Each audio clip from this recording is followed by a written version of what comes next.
जय हिंद दोस्तों, हम लोग 11th क्लास के बायोलॉजी पढ़ रहे थे। 11th क्लास का क्या पढ़ रहे थे? बायोलॉजी।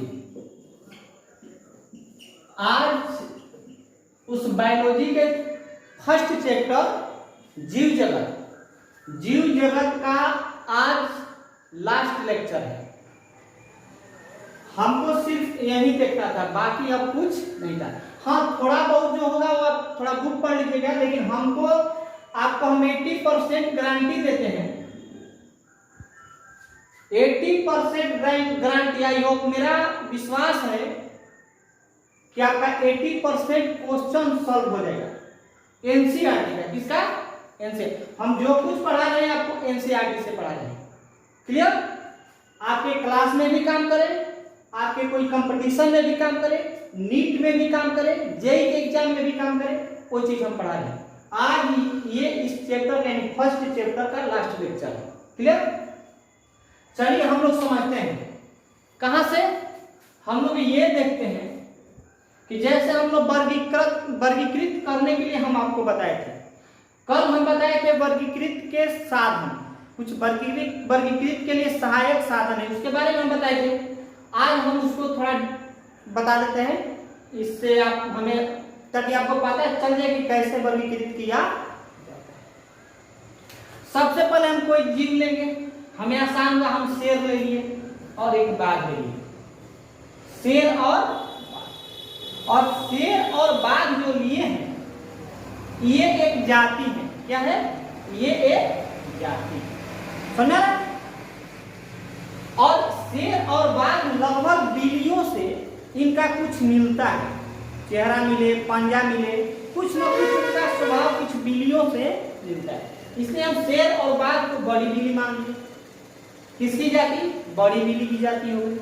और ये जाति जो है ना, पैंथर वंश में आती है। किस वंश में? पैंथर। जैसे पैंथर लायन, पैंथर टाइगर, यानी पहला नाम वंश और उसके बाद का नाम जाति होता है। ये हम आपको बता दिए हैं। नामकरण में आपको बताए हैं, किसी भी जीव के नाम लिखने के लिए हमें लैटिन भाषा का उपयोग करते हैं। यदि लैटिन भाषा का उपयोग करते हैं तो तिरछा लिखा जाएगा। कैसे लिखा जाएगा? तिरछा। यदि हम अपने पेन या पेंसिल से लिखते हैं तो उस जीव का, उस जंतु का नाम लिखकर उसके नीचे अंडरलाइन करते हैं। क्या करते हैं? अंडरलाइन करते हैं, है ना। जैसे आम का नाम मैंजीफेरा इंडिका, आम का वैज्ञानिक नाम मैंजीफेरा इंडिका। उसको आप देखिए, लिखावट में सिर्फ अंतर रहता है, ऑप्शन में वही देगा। क्लियर? तो ये पैंथर वंश का है। किस वंश का? पैंथर। एक और हम वंश लेते हैं, फेलिस वंश। कौन सा वंश? फेलिस। फेलिस तो छोटी छोटी बिल्लियों का है। किसका है? छोटी बिल्लियों का वंश है। क्लियर?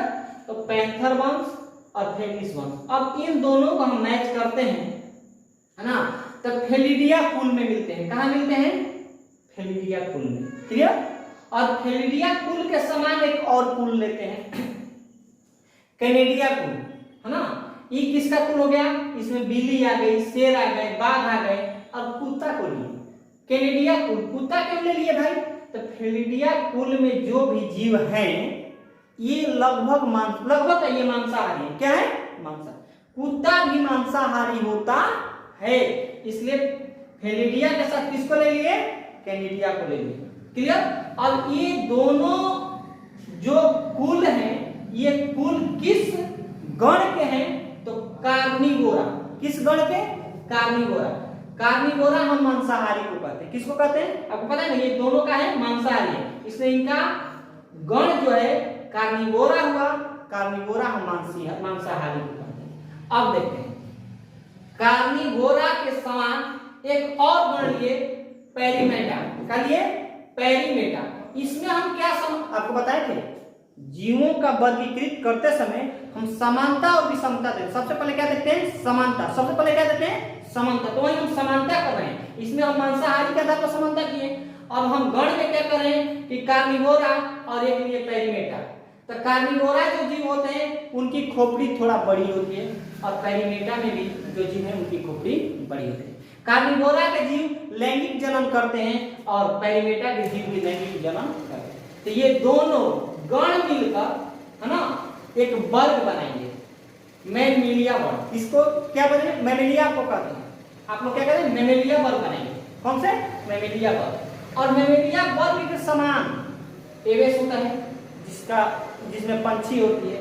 एक रेप्टेलिया होता है। क्या होता है? जिसमें सरीसृप आते हैं, जिसके शरीर पर रुखरापन होता है। हम बताए थे आपको ना, जिसके शरीर पर, कुंजी वाले में बताए थे, जिसके शरीर पर रुखरापन होता है, और रेप्टेलिया आते हैं। तो ये तीनों वर्ग हुआ, मैमिलिया, एवेस, रेप्टेलिया, ये तीनों वर्ग मिलके एक संघ बनाते हैं। क्या बनाते हैं?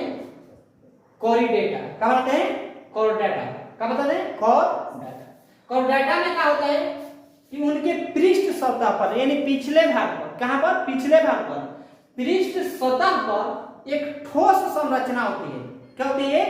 ठोस संरचना होती है। उस ठोस संरचना को पृष्ठ रज्जु कहते हैं। क्या कहते हैं? पृष्ठ रज्जु कहते हैं। क्लियर? तो कोरडेटा और नॉन कोरडेटा, कोरडेटा और नॉन कोरडेटा। कोरडेटा में उसके पृष्ठ पर ठोस संरचना होगी और नॉन कोरडेटा में उसके पृष्ठ पर ठोस संरचना नहीं। ये दो संघ हुआ, ये दोनों संघ मिलकर एनिमिलिया वर्ग बनाते हैं, एनिमिलिया जगत बनते हैं। सॉरी, ये दोनों संघ मिलकर एनिमिलिया जगत बनाते हैं। और ये जगत जंतु जगत क्या होता है? हम किसको इसमें जितने कुछ हम लिए हैं, किसको लिए हैं? पादप को कि जंतु को? जंतु को। तो ये जंतु का एक जगत है। इसी तरह से पादप होगा। इसी तरह यानी कहने का मुख्य, इसमें मुख्य चीज हमें समझाने का मतलब ये था कि किसी भी जीव का जब वर्गीकरण करते हैं उसमें समानता, क्या देखते हैं? समानता। क्या देखते हैं? समानता। विषमता नहीं देखते हैं। सबसे पहले क्या देखते हैं? समानता, और उसके बाद विषमता। और उस आधार पर हम आगे बढ़ते चलते। क्लियर? आज बायोलॉजी का ये फर्स्ट चैप्टर का लास्ट लेक्चर, कल से फिजिक्स का क्लास स्टार्ट होगा। जय हिंद।